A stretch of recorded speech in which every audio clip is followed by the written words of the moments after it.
உங்கள் வாழ்க்கையை கட்டுப்படுத்தும் ரிமோட் உங்கள் கையில் இருப்பதாக நினைத்துக் கொள்ளுங்கள். ஆனால் நீங்கள் ஏனோ தெரியவில்லை, எப்போதும் பதற்றம் என்ற பட்டனை மட்டுமே அழுத்திக் கொண்டிருக்கிறீர்கள். தினமும் நாம் மன அழுத்தம் என்ற கடலில் மூழ்கிக் கொண்டிருக்கிறோம். செய்திகளை பார்த்து கவலைப்படுகிறோம், போக்குவரத்து நெரிசலில் கோபப்படுகிறோம், மற்றவர்களின் பேச்சைக் கேட்டு வருத்தப்படுகிறோம். ஆனால் நான் சொல்லப் போகும் ஒரு விஷயம் உங்களுக்கு ஆச்சரியமாக இருக்கலாம். உங்களுக்கு தேவையானது அமைதியோ அல்லது ஒரு சாதகமான சூழ்நிலையோ கிடையாது. உங்களுக்கு தேவையானது ஒரு பலமான கவசம். அது எந்த ஒரு சவாலையும் உங்கள் வெற்றிக்கான எரிபொருளாக மாற்றும். இன்றைக்கு நாம் ஸ்டோயிக் தத்துவத்தின் 3 வலிமையான விதிகளைப் பற்றி பார்க்கப் போகிறோம். இது உங்கள் மனம், உடல் மற்றும் ஆன்மாவை முற்றிலுமாக மாற்றியமைக்கும். இந்த வீடியோவின் இறுதி வரை நீங்கள் பார்த்தால், பண்டைய காலத்து சக்கரவர்த்திகளும் போர் வீரர்களும் எதற்கும் அஞ்சாத மனுறுதியைப் பெறப் பயன்படுத்திய அந்த ரகசியத்தை நீங்கள் தெரிந்து கொள்வீர்கள்.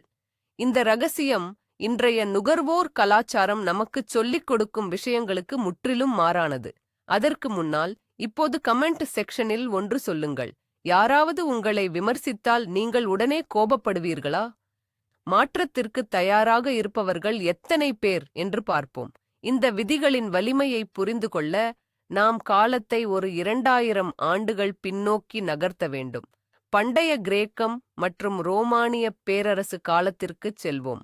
தத்துவம் என்று சொன்னாலே வெள்ளை உடை அணிந்த முதியவர்கள் மரத்தடியில் அமர்ந்து வாழ்க்கை ரகசியங்களைப் பற்றி பேசிக் கொண்டிருப்பார்கள் என்றுதான் நாம் நினைப்போம். ஆனால் ஸ்டோயிக் தத்துவம் முற்றிலும் வேறானது. இது செயலில் இறங்கும் வீரர்களுக்கான தத்துவம்.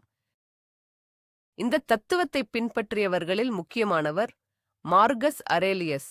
அவர் அன்றைய உலகத்தின் பாதிப்பகுதியை ஆட்சி செய்த வலிமைமிக்க ரோமானிய சக்கரவர்த்தி.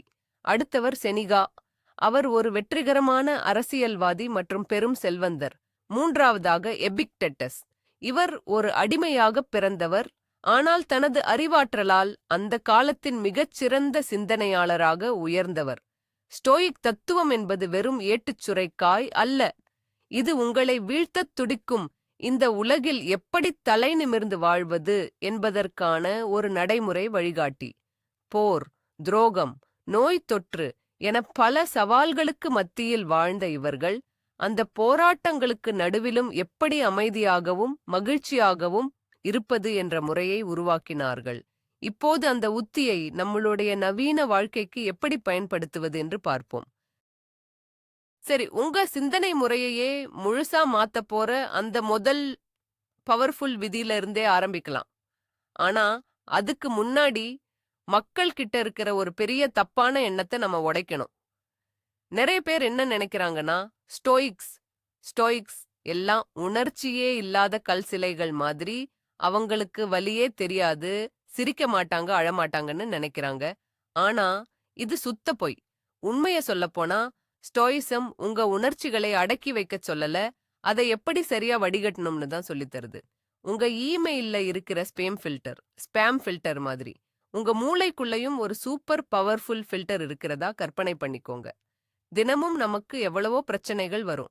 ரோட்ல போகும்போது யாராவது வண்டியை குறுக்கே விடுவாங்க, ஆபீஸ்ல மேனேஜர் கத்துவாரு, இல்லைன்னா செய்திகள்ல வர்ற ஏதோ ஒரு விஷயம் நம்மள பயமுறுத்தும்.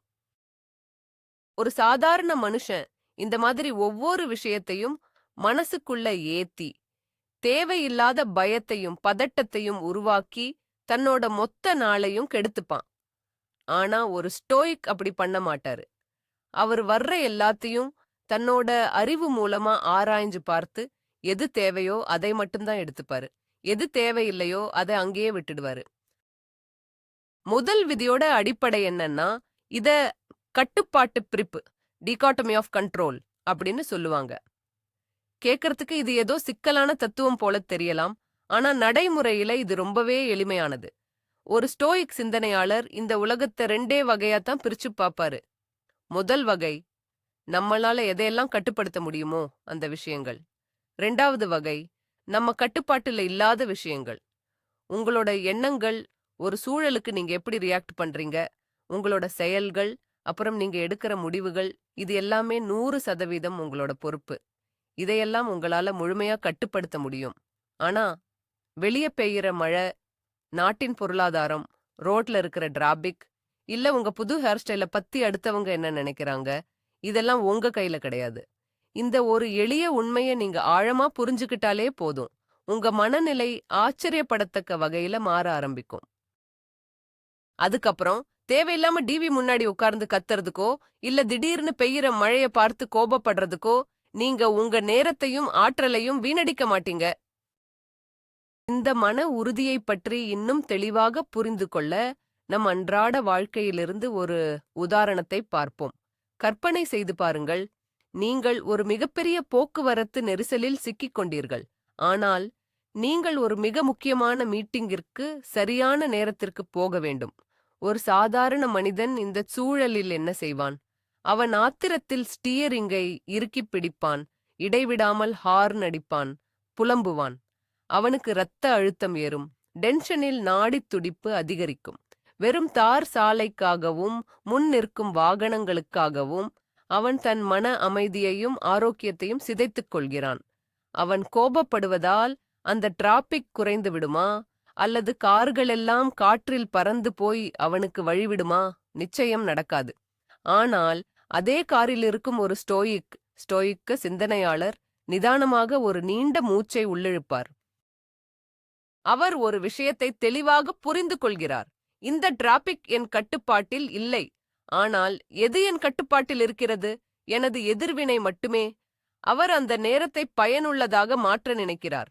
நான் ஒரு நல்ல ஆடியோ புத்தகத்தை கேட்கலாம், என் அம்மாவுக்கு போன் செய்து பேசலாம், அல்லது அமைதியாக அமர்ந்து இன்றைய திட்டங்களைப் பற்றி யோசிக்கலாம் என்று முடிவெடுக்கிறார். இங்கே சூழ்நிலை என்னவோ ஒன்றுதான், ஆனால் அதை எதிர்கொள்ளும் விதம் மாறுபடும்போது மனதிற்கு கிடைக்கும் முடிவு முற்றிலும் வேறாக இருக்கிறது. இதற்கு பின்னால் இருக்கும் உண்மையான ரகசியம் இதுதான். தத்துவஞானி எப்பிக்டெட்டஸ் ஒரு விஷயத்தை மிகத் துல்லியமாகச் சொன்னார். நடக்கும் சம்பவங்கள் நம்மை துன்புறுத்துவதில்லை, அந்தச் சம்பவங்களைப் பற்றி நாம் வைத்துள்ள கருத்துக்கள்தான் நம்மை துன்புறுத்துகின்றன. இதை ஒரு உதாரணத்தின் மூலம் பார்ப்போம். உங்கள் போன் கீழே விழுந்து உடைந்து விட்டது என்று வைத்துக் கொள்வோம். உடைந்த திரை என்பது வெறும் ஒரு தகவல், ஒரு சாதாரண நிகழ்வு மட்டுமே. கண்ணாடி தரையில் மோதியது, அவ்வளவுதான். ஆனால் ஐயோ, இது ஒரு பெரிய கொடுமை, என் பணம் வீணாகிவிட்டதே என்று உங்கள் மனம் எப்போது ஒரு தீர்ப்பு வழங்குகிறதோ அந்த நொடியே உங்கள் வலி தொடங்குகிறது. உங்களை காயப்படுத்துவது சிதறிய கண்ணாடித் துண்டுகள் அல்ல, உங்கள் எண்ணங்கள்தான். நடக்கும் நிகழ்வுகளை உங்கள் மனம் எப்படி எடை போடுகிறது என்பதை நீங்கள் கவனிக்கத் தொடங்கிவிட்டால் நீங்கள் எதற்கும் கலங்காத ஒருவராக மாறிவிடுவீர்கள். அப்போது பிரச்சனைகள் உங்களுக்கு துயரமாக தெரியாது, மாறாக அவை தீர்க்கப்பட வேண்டிய சாதாரண வேலைகளாக மட்டுமே தெரியும். போன் உடைந்து விட்டதா? அதை சரி செய்ய வேண்டும் அல்லது புதியது வாங்க வேண்டும், அவ்வளவுதான். இதில் வருத்தப்பட எதுவும் இல்லை. தெளிவான சிந்தனையும் அதற்கான செயலும் மட்டுமே இங்கே தேவை. இந்த விதியை உங்கள் வாழ்க்கையில் நடைமுறைப்படுத்த சிறிய பயிற்சி தேவை. பண்டைய ரோமானியர்களின் 5 வினாடி விதியை இன்றைய காலத்திற்கு ஏற்ப நான் உங்களுக்கு பரிந்துரைக்கிறேன். உங்களுக்கு எரிச்சலூட்டும் ஒரு விஷயம் நடக்கும்போது உடனடியாக எதிர்வினையாற்றாதீர்கள். ஒரு ஆழ்ந்த மூச்சை எடுத்துக்கொண்டு உங்களுக்குள்ளே ஒரு கேள்வியை கேட்க சரியாக 5 வினாடிகள் ஒதுக்குங்கள். இதை இப்போது என்னால் மாற்ற முடியுமா? பதில் ஆம் என்றால் உடனே அதை மாற்ற முயற்சி செய்யுங்கள். பதில் இல்லை என்றால் அதை அப்படியே கடந்து செல்லுங்கள். ஆரம்பத்தில் உங்கள் மூளை இதற்கு அடம் பிடிக்கும், ஏனெனில் கவலைப்படுவதிலும் வருத்தப்படுவதிலும் அதற்கு ஒரு அலாதி இன்பம். அதுதான் அதற்கு எளிதான வழியும் கூட. ஆனால் 2 வார பயிற்சிக்குப் பிறகு ஒரு அதிசயத்தை நீங்கள் உணர்வீர்கள். உங்களை பல நாட்களாக பாதித்த விஷயங்கள் இனி ஒரு பாறை மீது மோதும் பந்து போல உங்களைத் தொடாமல் தெறித்து ஓடிவிடும். உங்கள் மனம் அமைதியாகவும் மிகத் தெளிவாகவும் கூர்மையாகவும் மாறும்.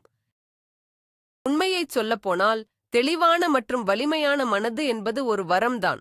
ஆனால் அந்த மனம் இந்த உடலுக்குள் தான் வாழ்கிறது. ஒருவேளை உங்கள் உடல் பலவீனமாகவும் சோம்பேறித்தனமாகவும் சொகுசுக்கு அடிமையாகவும் இருந்தால் அந்த மனதின் மேன்மை நீண்ட காலம் நிலைக்காது. வெறும் மென்மையான மெத்தையில் அமர்ந்து கொண்டு தின்பண்டங்களை சாப்பிட்டபடி உங்களை ஒரு பெரிய தத்துவஞானி என்று நினைத்துக் கொள்ள முடியாது. அதனால்தான் உடலை முழுமையாக மாற்றியமைக்க உதவும் ஸ்டோயிக் தத்துவத்தின் 2வது முக்கியமான விதியை பற்றி இப்போது பார்ப்போம். இதன் பெயர் சுயமுயற்சியால் தேடிக்கொள்ளும் சிரமம், வாலண்டரி டிஸ்கம்ஃபர்ட். ரோமாபுரியின் மிகப்பெரிய செல்வந்தர்களில் ஒருவரான செனேகா, மாதத்தில் சில நாட்களாவது நம்மிடம் இருக்கும் செல்வம் அனைத்தும் மறைந்துவிட்டது போல வாழ வேண்டும் என்று அறிவுறுத்தினார். அவர் கரடு முரடான ஆடைகளை அணிந்தார், மிகச் சாதாரண உணவை மட்டுமே உண்டார், வெறும் தரையில் படுத்து உறங்கினார். அவர் ஏன் இப்படிச் செய்தார்? நிச்சயமாக இது ஏதோ பொழுதுபோக்குக்காக செய்யப்பட்டதல்ல. இன்றைய நவீன உலகில் நாம் வசதி வாய்ப்புகளுக்கு அடிமையாகிவிட்டோம். மென்மையான படுக்கை, ஏசி குளிர்ச்சி, கார் இருக்கையில் இதமான வெப்பம், 15 நிமிடங்களில் தேடி வரும் உணவு என எல்லாமே நமக்குச் சுலபமாகிவிட்டது. ஒரு சிறு காற்றடித்தாலே பயந்து நடுங்கும் செல்ல பிராணிகளைப் போல நாம் மாறிவிட்டோம். உண்மையில் சவால்களை எதிர்கொள்ளவும், ஓடியாடி உழைக்கவும், போராடவுமே நம் உடல் வடிவமைக்கப்பட்டுள்ளது. வாழ்க்கையில் போராட்டங்களே இல்லாதபோது செயல்பாடற்ற நிலையில் இருக்கும் நம் உடல் மெல்ல மெல்ல சிதையத் தொடங்கும். ஸ்டோயிக் தத்துவத்தின்படி நாமே விரும்பி சில கடினமான சூழல்களை சந்திப்பது என்பது நம் உடல் எதற்கெல்லாம் தகுதியானது என்பதை அதற்கு நினைவூட்டும் ஒரு பயிற்சியாகும். இது பலவீனத்திற்கு எதிரான ஒரு தடுப்பூசி. கஷ்டங்களைச் சமாளிக்க உங்கள் உடலுக்கு நீங்களாகவே பயிற்சி அளிக்கவில்லை என்றால், வாழ்க்கை உங்களை நிஜமாகத் தாக்கும்போது நீங்கள் அப்படியே நிலைகுலைந்து போவீர்கள். இந்த விதியை இன்று நாம் எப்படி பயன்படுத்தலாம்? இதற்கு மிகச் சிறந்த மற்றும் பிரபலமான ஒரு உதாரணம் காலையில் குளிர்ந்த நீரில் குளிப்பது. நீங்கள் குழாயின் முன்னால் நின்று இன்னும் சற்று நேரத்தில் ஐஸ் போன்ற குளிர்ந்த நீர் உங்கள் மேல் விழப்போகிறது என்று நினைக்கும்போது உங்கள் மூளை அலறத் தொடங்கும். வேண்டாம், இதைச் செய்யாதே, வெதுவெதுப்பான நீரைத் திறப்போம், நாம் ஏற்கனவே களைப்பாக இருக்கிறோம் என்று சொல்லும். ஆனால் சரியாக அந்த இடத்தில்தான் ஒரு மேஜிக் நடக்கிறது. நீங்கள் துணிந்து குழாயை குளிர் பக்கம் திருப்பும்போது உங்கள் முழு மன உறுதியையும் அங்கே வெளிப்படுத்துகிறீர்கள். இங்கே யார் எஜமான் என்பதை உங்கள் உடலுக்கு புரிய வைக்கிறீர்கள். இது வெறும் ஆரோக்கியத்திற்கான விஷயம் மட்டுமல்ல, இது ஒரு அன்றாட வாழ்வியல் தத்துவம். காலையில் ஒரு கப் காஃபி குடிப்பதற்கு முன்பே உங்கள் பலவீனத்தை நீங்கள் வென்று விடுகிறீர்கள். தன் விருப்பத்துடன் குளிர்ந்த நீருக்குள் காலடி எடுத்து வைக்கத் தெரிந்த ஒருவரால் அலுவலகத்தில் நடக்கும் கடினமான விவாதங்களையும் வாழ்க்கையில் வரும் திடீர் நெருக்கடிகளையும் மிக எளிதாக எதிர்கொள்ள முடியும். உடலைச் சீரமைக்க ஸ்டோயிக் தத்துவத்தில் மற்றொரு வழி உண்டு. அதுதான் அவ்வப்போது விரதம் இருப்பது அல்லது இடைவெளி விட்டு உண்ணும் முறை. நாம் பசிக்காக உண்பதை விட சலிப்பாகவோ அல்லது கவலையாகவோ இருக்கும்போதுதான் அதிகம் உண்கிறோம். நம் உணர்ச்சிகளை திருப்திப்படுத்த உணவை பயன்படுத்துகிறோம். ஸ்டோயிக் அறிஞர்கள் தங்களைத் தாங்களே வருத்திக் கொள்பவர்கள் அல்ல. அவர்கள் பட்டினி கிடந்து சாகச் சொல்லவில்லை. ஆனால் ஒரு மனிதன் உண்மையான ஆழமான பசியை எப்போதாவது உணர வேண்டும் என்று அவர்கள் விரும்பினார்கள். விருப்பத்துடன் ஒரு வேளை அல்லது 2 வேளை உணவைத் தவிர்த்துப் பாருங்கள். உங்கள் வயிறு உணவுக்காக கெஞ்சும்போது அதனிடம் சொல்லுங்கள், கொஞ்சம் பொறு, நான் எப்போது முடிவு செய்கிறேனோ அப்போதுதான் உணவு. இந்தச் செயல் உங்களுக்கு ஒரு நிம்மதியையும் விடுதலையையும் தரும். ஒருவேளை சாப்பாடு தள்ளிப்போனால் உயிருக்கு ஒன்றும் ஆகிவிடாது என்பதை நீங்கள் புரிந்து கொள்வீர்கள். எப்போதும் உணவு நிறைந்திருக்க வேண்டும் என்ற கட்டாயம் மறையும்போது வறுமையைப் பற்றிய ஆழமான பயமும் உங்களை விட்டு விலகிவிடும். இங்கே ஒரு முக்கியமான விஷயத்தை நாம் தெளிவுபடுத்த வேண்டும். ஸ்டோயிக்குகள் இன்பங்களையும் செல்வத்தையும் வெறுத்தவர்கள் என்று பலரும் நினைக்கிறார்கள். ஆனால் அது உண்மையில்லை. அவர்கள் நல்ல மதுவை ரசித்தார்கள், ருசியான உணவை விரும்பி உண்டார்கள், அழகை போற்றினார்கள். ஆனால் அவர்களிடம் ஒரு முக்கியமான கொள்கை இருந்தது. அனுபவி, ஆனால் அடிமையாகாதே. ஆடம்பரங்களை ஒரு கடனாக பெற்ற பொருளாகவே அவர்கள் பார்த்தார்கள். உரிமையாளர் அதை எப்போது வேண்டுமானாலும் திரும்ப கேட்கலாம் என்பதை அவர்கள் அறிந்திருந்தார்கள். அதனால்தான் அவ்வப்போது வசதிகளைத் தவிர்த்து உடலை பழக்குவது அவர்களுக்கு மிக முக்கியமானது. லட்சக்கணக்கான ரூபாய் மதிப்புள்ள மெத்தையிலேயே படுத்து பழகிய ஒருவருக்கு ஒரு பயணத்தின் போது சாதாரண விடுதியில் தங்குவது பெரிய கொடுமையாகத் தெரியும். அதுவே நீங்கள் அவ்வப்போது வெறும் தரையில் படுத்து உறங்கப் பழகினால் எந்தச் சூழலிலும் உங்களால் ஒரு குழந்தையைப் போல நிம்மதியாக தூங்க முடியும். இப்படிச் செய்வதன் மூலம் உங்கள் சௌகரியமான எல்லை விரிவடைந்து இந்த உலகம் முழுவதுமே உங்கள் வீடாக மாறும். ஒரு ஸ்டோயிக் தத்துவத்தை பின்பற்றுபவருக்கு உடற்பயிற்சி என்பது வெறும் உடல் அழகிற்காகவோ அல்லது மற்றவர்களை கவர்வதற்காகவோ செய்வது அல்ல. அது வாழ்க்கையின் சவால்களை எதிர்கொள்ள நம்மை தயார்படுத்தும் ஒரு வழியாகவும். நீங்கள் ஜிம்மில் அதிக எடையை தூக்கும்போதோ அல்லது நீண்ட தூரம் ஓடும்போதோ உங்கள் தசைகள் எரியும், நுரையீரல் மூச்சிற்காக தவிக்கும். அப்போது நீங்களாகவே முன்வந்து உங்கள் உடலை ஒரு போராட்டத்திற்கு உள்ளாக்குகிறீர்கள். வலியையும் வேதனையையும் தாங்கிக் கொண்டு கடினமான நேரத்திலும் பின்வாங்காமல் இருக்க அங்கேதான் பழகுகிறீர்கள். இந்த பயிற்சி உங்கள் ஆழ்மனதில் பதிந்துவிடும். வாழ்க்கையில் ஒரு பெரிய சிக்கலோ அல்லது குடும்பப் பிரச்சனைகளோ வரும்போது பயிற்சி பெற்ற உங்கள் உடல் உங்கள் மனதிற்கு ஒரு செய்தியை அனுப்பும். நாங்கள் ஏற்கனவே கடினமான சுமைகளை தாங்கி இருக்கிறோம், எங்களால் எதையும் பொறுத்து கொள்ள முடியும், இதையும் நாம் வெற்றிகரமாக கடப்போம். சுருக்கமாகச் சொன்னால், ஒரு வலிமையான உடல் உங்கள் மனதிற்கு ஒரு தகர்க்க முடியாத கேடயமாக மாறுகிறது. இரண்டாம் விதியின் சுருக்கமாக, இந்த ஒரு தாரக மந்திரத்தை மட்டும் நினைவில் கொள்ளுங்கள். அசௌகரியங்களை உங்கள் உற்ற நண்பனாக மாற்றிக்கொள்ளுங்கள். லிஃப்டில் செல்வதைத் தவிர்த்து படிகளில் ஏறிச் செல்லுங்கள். வானிலைக்கு தேவையானதை விட சற்றே மெல்லிய உடைகளை தேர்வு செய்யுங்கள். மற்றவர்கள் எளிதான வழியை தேடும்போது நீங்கள் கடினமான பாதையை தேர்ந்தெடுங்கள். ஒவ்வொரு நாளும் நீங்கள் விரும்பி ஏற்கும் இத்தகைய சிறிய சவால்கள் உங்கள் உடலை மென்மேலும் வலிமையாக்கும். சிறு தென்றல் காற்றுக்கே சாய்ந்துவிடும் பலவீனமான நிலையிலிருந்து மாறி எந்த பெருங்காற்றையும் தாங்கி நிற்கும் ஒரு கட்டுறுதியான பாறையாக நீங்கள் உருவெடுப்பீர்கள். இத்தகைய உறுதியான உடலில்தான் ஒரு வலிமையான மனதாலும் முழுமையாக வாழவும் வளரவும் முடியும். இப்போது நாம் மிக முக்கியமான பகுதிக்கு வந்திருக்கிறோம். உங்களிடம் ஒரு அமைதியான தெளிவான சிந்தனையும் எதையும் தாங்கும் வலிமையான உடலும் ஏற்கனவே இருக்கிறது. ஆனால் முழுமையான மகிழ்ச்சிக்கு இது மட்டுமே போதுமா என்றால் நிச்சயமில்லை. உள்ளுக்குள் அந்த சரியான உத்வேகம் இல்லை என்றால் நீங்கள் வெறும் திறமையான ஆனால் மகிழ்ச்சியற்ற ஒரு இயந்திரத்தைப் போலத்தான் இருப்பீர்கள். அதனால் உங்கள் மனதையும் உங்கள் உணர்ச்சிகளின் மையத்தையும் நாம் மாற்றியமைக்க வேண்டும். இங்குதான் ஸ்டோயிக்குகளின் மூன்றாவது விதி முக்கியத்துவம் பெறுகிறது. இது மிகவும் ஆழமானது, அதே சமயம் சற்று விசித்திரமானது. லத்தீன் மொழியில் இதை அமோர் ஃபாட்டி என்று சொல்வார்கள், அதாவது விதியை நேசி. ஒன்றை நன்றாக கவனியுங்கள். இது விதியை சகித்துக் கொள்வதோ அல்லது வேறு வழியின்றி ஏற்றுக்கொள்வதோ அல்ல. விதியை அதன் அத்தனை கசப்பான தருணங்களோடும் இனிப்பான பரிசுகளோடும் சேர்த்து முழு மனதோடு நேசிப்பதே இதன் உண்மையான பொருள்.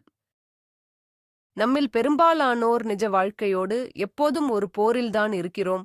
ஏதாவது ஒரு கஷ்டம் வரும்போது, ஏன் எனக்கு மட்டும் இப்படி நடக்குது, இது அநியாயம் இல்லையா என்று வானத்தை பார்த்து கதறுகிறோம். கை நழுவிப் போன வாய்ப்புகளை நினைத்து வருந்துவதிலும் நம்மை காயப்படுத்தியவர்களை சபிப்பதிலும் தான் நம் பல ஆண்டுகளை வீணாக்குகிறோம். உலகம் நம் எதிர்பார்ப்புகளுக்கு ஏற்ப வளைந்து கொடுக்க வேண்டும் என்று நாம் நினைக்கிறோம். ஆனால் உலகம் ஒருபோதும் அப்படிச் செய்யாது.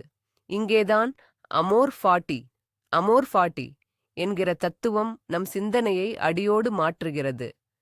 வாழ்க்கையில் நடக்கும் ஒவ்வொரு நிகழ்வும், அது மகிழ்ச்சியோ அல்லது துயரமோ, நம்முடைய வளர்ச்சிக்கு மிக அவசியமானது என்பதை ஏற்றுக்கொள்ள இந்த தத்துவம் நமக்கு கற்றுக் கொடுக்கிறது. மார்கஸ் அரேலியஸ் மனித மனதை கொழுந்துவிட்டு எரியும் ஒரு நெருப்புடன் ஒப்பிடுகிறார். ஒரு சிறிய மெழுகுவர்த்தி மீது ஒரு மரத்துண்டை வீசினால் அது அணைந்துவிடும். ஆனால் ஒரு பெரிய தீப்பந்தத்தில் அதே மரக்கட்டையை போட்டால் அது இன்னும் பிரகாசமாக எரியும். அந்த தடையையே அது தனக்கான எரிபொருளாக மாற்றிக்கொள்ளும். நாமும் அப்படித்தான் மாற வேண்டும். அமோர் ஃபாட்டி அல்லது விதியை நேசிப்பது என்றால் என்ன என்பதை ஒரு சிறந்த வரலாற்று உதாரணத்தின் மூலம் பார்ப்போம். 19ஆம் நூற்றாண்டின் இறுதிக்காலம். புகழ்பெற்ற கண்டுபிடிப்பாளர் தாமஸ் எடிசன் அப்போது முதியவர். ஒரு நாள் இரவு அவருடைய மிகப்பெரிய தொழிற்சாலை தீப்பற்றி எரிந்தது. அது ஒரு மிகப்பெரிய பேரழிவு. எடிசனின் வாழ்நாள் உழைப்பு, அவரது ஆராய்ச்சி குறிப்புகள், வரைபடங்கள் என அனைத்தும் அந்த நெருப்பில் கருகி சாம்பலாகின. காப்பீட்டுத் தொகையோ சேதமடைந்தவற்றில் ஒரு சிறு பகுதியை மட்டுமே ஈடுகட்டக்கூடிய நிலையில் இருந்தது. வேறு யாராக இருந்தாலும் இந்த நிலையில் நிலைகுலைந்து போய் அழுது துடித்திருப்பார்கள். ஆனால் எடிசன் என்ன செய்தார் தெரியுமா? அவர் தன் மகனை அழைத்து, உடனே போய் உன் அம்மாவையும் அவளுடைய தோழிகளையும் இங்கே கூட்டிட்டு வா. இப்படி ஒரு பிரம்மாண்டமான தீ விபத்தை அவர்கள் வாழ்க்கையில் மீண்டும் பார்க்கவே முடியாது என்றார். மறுநாள் காலை எடிசன் சொன்னார், இந்த தீ விபத்தினால் ஒரு பெரிய நன்மை உண்டாகியிருக்கிறது. நம்முடைய தவறுகள் அனைத்தும் எரிந்து சாம்பலாகிவிட்டன. கடவுளுக்கு நன்றி, நாம் இப்போது எல்லாவற்றையும் ஒரு புதிய பக்கத்திலிருந்து தொடங்கலாம். இதுதான் உண்மையான ஸ்டோயிசிசம். ஸ்டோயிசிசம், அமோர் ஃபாட்டி என்பதன் முழுமையான அர்த்தம் இதுதான். அமோர் ஃபாட்டி, அமோர் ஃபாட்டி, இதை பலர் வெறும் சோம்பேறித்தனம் என்று தவறாக புரிந்து கொள்கிறார்கள். இது ஒரு ஆபத்தான எண்ணம். விதியை நேசிப்பது என்றால் கைகளை கட்டிக்கொண்டு சும்மா உட்கார்ந்திருப்பது என்று அவர்கள் நினைக்கிறார்கள். என்ன வேலையை விட்டு நீக்கிட்டாங்களா, சரி அது என் விதி என்று சொல்லிக்கொண்டு சோஃபாவில் படுத்து கிடப்பது இதல்ல ஒரு ஸ்டோயிக். ஸ்டோயிக் இதை எப்படி பார்ப்பார் தெரியுமா? சரி, என் வேலை போயிருச்சு, இதுதான் உண்மை, இதை நான் முழு மனதோடு ஏத்துக்கிறேன். சொல்லப்போனா இதை நான் நேசிக்கிறேன். ஏன்னா ஒரு தேக்க நிலையில இருந்த என்னை இந்த சூழல் வெளியே தள்ளியிருக்கு. இப்போ எனக்கு இதைவிட ஒரு நல்ல வேலையை தேடவோ, சொந்தமா ஒரு பிசினஸ் ஆரம்பிக்கவோ அல்லது என் கரியரையே மாத்திக்கவோ ஒரு பெரிய வாய்ப்பு கிடைச்சிருக்கு. அமோர் ஃபாட்டி என்பது செயலற்று இருப்பதற்கான சாக்குப்போக்கு அல்ல. அது உங்களை முன்னால் தள்ளும் ஒரு மிகப்பெரிய உந்துசக்தி. உங்களை பார்த்து நீங்களே பரிதாபப்படுவதை நிறுத்திவிட்டு, இந்தச் சூழலை என் முன்னேற்றத்திற்கு எப்படிச் சிறந்த முறையில் பயன்படுத்திக் கொள்ளலாம் என்று நீங்கள் சிந்திக்கத் தொடங்கவும் அந்த நொடியே உங்கள் வளர்ச்சி தொடங்குகிறது. மற்றவர்களுடனான நமது உறவுகளில் இந்த விதி மிக முக்கிய பங்கு வகிக்கிறது. துரோகம், பொய் அல்லது பிரிவுகளைச் சரியாக கையாளத் தெரியாமல் நம் மனதை மாற்றியமைப்பது சாத்தியமில்லை. யாராவது நமக்கு துரோகம் செய்யும்போது முதலில் மனக்கசப்பும் பழிவாங்கும் எண்ணமும் தான் நமக்குள் எழும். ஆனால் நீங்கள் அமோர் ஃபாட்டி தத்துவத்தை பின்பற்றினால் அதே சூழலை முற்றிலும் வேறு கோணத்தில் பார்ப்பீர்கள். இன்னும் 10 ஆண்டுகள் கழித்து தெரிய வேண்டிய ஒருவரின் உண்மையான முகத்தை இப்போதே எனக்கு காட்டியதற்காக தலைவிதிக்கு நன்றி என்று உங்களுக்கு நீங்களே சொல்லிக் கொள்வீர்கள். இந்த வலி மிகுந்த அனுபவம் உங்களை இன்னும் விவேகமுள்ளவராக மாற்றியிருக்கிறது. மனிதர்களைச் சரியாக புரிந்து கொள்ள இது உங்களுக்கு கற்றுக் கொடுத்திருக்கிறது. நீங்கள் அந்த நபரை மன்னிப்பது மட்டுமல்ல, அவர் கொடுத்த அந்த சுட்டெரிக்கும் பாடத்திற்காக அவருக்கு நன்றியும் சொல்லத் தொடங்குவீர்கள். ஏற்றுக்கொள்ளுதல் எனும் அந்த தீயில் உங்கள் மனக்கசப்புகள் அனைத்தும் எரிந்து சாம்பலாகிவிடும். அதன் பிறகு உங்கள் இதயத்தில் வடுக்கள் எதற்கும் இடம் இருக்காது. தடையே உங்கள் வழியாக மாறுகிறது. இது ஸ்டோயிசிச தத்துவத்தின் ஒரு மிகச்சிறந்த பாடம். இது நம் விதியை விரும்பி ஏற்பதோடு நெருங்கிய தொடர்புடையது. உங்கள் பாதையில் ஒரு பெரிய பாறை குறுக்கே நின்றால் அதைக் கண்டு அழுது கொண்டு நிற்காதீர்கள். அந்த பாறையே உங்களுக்கான புதிய பாதை. அதன் மேலேறி உங்கள் பலத்தை அதிகரித்துக் கொள்ளுங்கள் அல்லது புத்திசாலித்தனமாக அதை தாண்டிச் செல்ல கற்றுக்கொள்ளுங்கள். உங்களை குறை சொல்லும் ஒரு கடினமான மேலதிகாரி உங்களுக்கு கிடைத்த தண்டனை அல்ல. அவர் உங்கள் பொறுமையையும் திறமையையும் செதுக்கும் ஒரு இலவச பயிற்சி கருவி. ஒரு பொருளாதார நெருக்கடி என்பது உலகத்தின் முடிவு அல்ல. அது புதிய சூழலுக்கு ஏற்ப மாறும் உங்கள் திறனைச் சோதிக்கும் ஒரு பரீட்சை. உலகத்தை இந்த பார்வையில் நீங்கள் பார்க்கத் தொடங்கும்போது உங்கள் இதயத்திலிருந்து பயம் மறைந்துவிடும். இனி எதிர்காலத்தைக் கண்டு நீங்கள் அஞ்ச மாட்டீர்கள். ஏனென்றால் என்ன நடந்தாலும் அதை உங்களுக்கு சாதகமாக மாற்றிக்கொள்ள உங்களால் முடியும் என்ற நம்பிக்கை உங்களுக்குள் பிறந்துவிடும். உங்கள் உணர்வு பூர்வமான புத்திசாலித்தனம், எமோஷனல் இன்டெலிஜென்ஸ் முழுமையாக ஊர்மாறும் விதம் இதுதான். பாதிக்கப்பட்டவன் என்கிற பலவீனமான மனநிலையிலிருந்து நீங்கள் நிரந்தரமாக விடைபெறுவீர்கள். எப்போதும் தன்னை ஒரு பலிகடாவாகவே நினைத்துக் கொள்வதுதான் இன்றைய சமுதாயத்தின் மிகப்பெரிய நோய். மற்றவர்களால் காயப்பட்டதாக காட்டிக்கொள்வது பலருக்கு வசதியாக இருக்கிறது. ஏனென்றால் அப்படிச் செய்தால் தன் வாழ்விற்குத்தானே பொறுப்பேற்க வேண்டிய அவசியம் இருக்காது. ஆனால் ஸ்டோயிசிசம் உங்களிடம் முழுமையான பொறுப்பை மட்டுமே கேட்கிறது. உங்கள் வாழ்க்கையில் நீங்கள் வெளிப்படுத்தும் ஒவ்வொரு உணர்வுக்கும் எதிர்வினைக்கும் நீங்களே முழு முதற் காரணம். உங்கள் இதயம் எதனாலும் அசைக்க முடியாத ஒரு நிலையை அடையும். அது கல்லாக இறுகிப் போனதால் அல்ல, மாறாக எந்த ஒரு வலியையும் உள்வாங்கி அதைச் செரித்து ஒரு தெளிவான அனுபவமாகவும் பெரும் ஆற்றலாகவும் மாற்றும் வல்லமையை அது பெற்றுவிடுகிறது.